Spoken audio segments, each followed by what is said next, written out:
Hey guys, welcome to day 10 of my special series, 35 Years in 35 Days.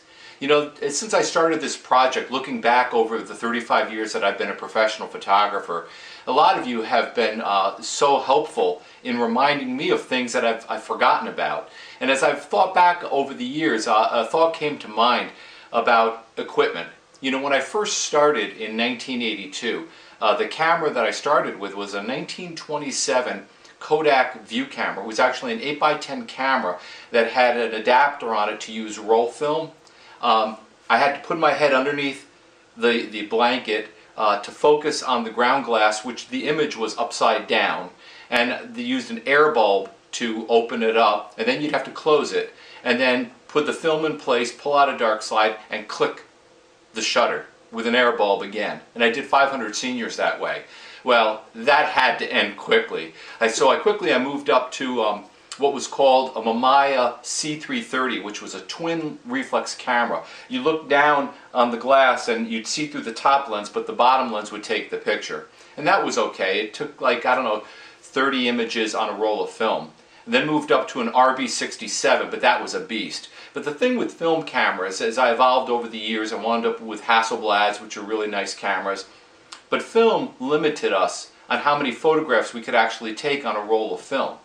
And I remember an incident that happened. I was actually doing the wedding of a representative for Kodak. Now, Kodak back in the 80s was one of the most trusted brands in the world. And doing a wedding for a Kodak rep was big deal because, you know, a lot of the people that are going to be at the wedding were Kodak people. So we're at the wedding, and somehow or another, you know, I wasn't really paying attention to how much film I had left. And here comes the bride up the aisle with her father, and I'm out of film.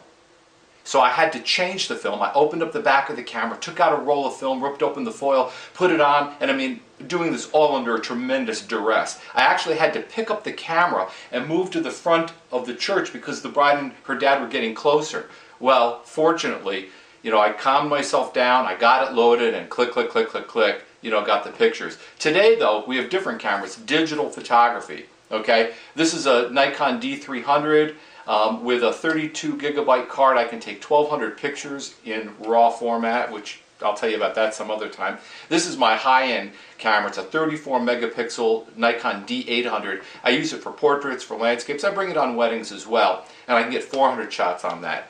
All this to say, though, that, you know, with digital now, you can just shoot. All I have to do is change a card, which is pretty easy to do. There's the card. All that fits on that. So I carry multiple cards with me, so I never run out and I never have to worry about it. So what about you?